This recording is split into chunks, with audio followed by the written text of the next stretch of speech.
If you know anything about the Jewish experience in America, it's a very interesting story, because we all know that the Jews were actually some of the biggest criminals in America in the 20th century.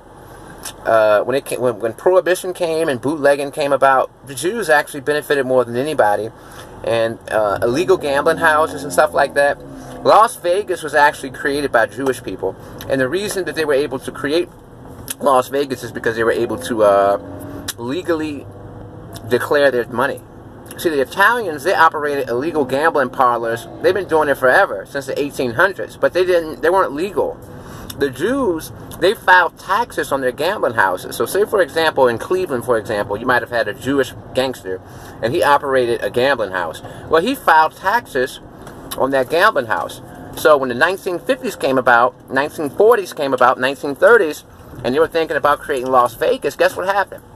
The Jews were able to legally invest into Las Vegas and build these casinos because they already had a track record of success, and they already could prove to Uncle Sam, the government, hey, we're able to invest in these casinos and build Las Vegas because, as you can see, we've been declaring our taxes for all these years. We can prove our income. So after that, the Jewish criminal got out the game. So the Jewish criminal was only involved in crime for one generation. The Meyer Lansky generation. The Abner Zimmerman generation. You understand what I'm saying? The Bugsy Siegel generation. That was the only...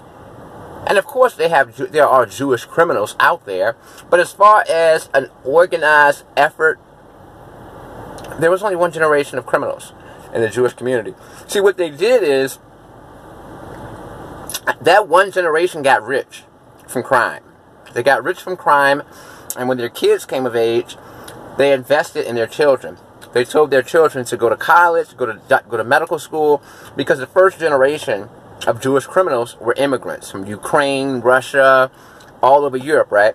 And the reason why they came to America in the first place is because there were pogroms against Jews. Jewish people were discriminated against in all these different places. So they came to America. But unlike the Italians, see, the Italians and the black people stayed in they stayed in the game. They never left crime. See, the Jews, they made their money, got rich, and got out the game. Then their kids went to college, and they benefited from the fruits of their labor. They benefited from the money that they made from bootlegging and selling heroin. But the black people and the Italians, they stayed in the game. They taught their children to be criminals. They taught their children, hey, do what I do. But all along, we should have done what the Jewish man did. We should have done what Meyer Lansky did. Hey, you're going to medical school. You're going to be a doctor. I was a bootlegger. I sold heroin so that you wouldn't have to. I'm a millionaire now, and now I'm going to invest so that you can do your thing. So yeah, man, the Jewish criminal, it's an interesting story because they only had one generation of criminals, and then they got out the game and went legal. And I wish that my people, and I wish the Italians and black people would have done the same. Peace.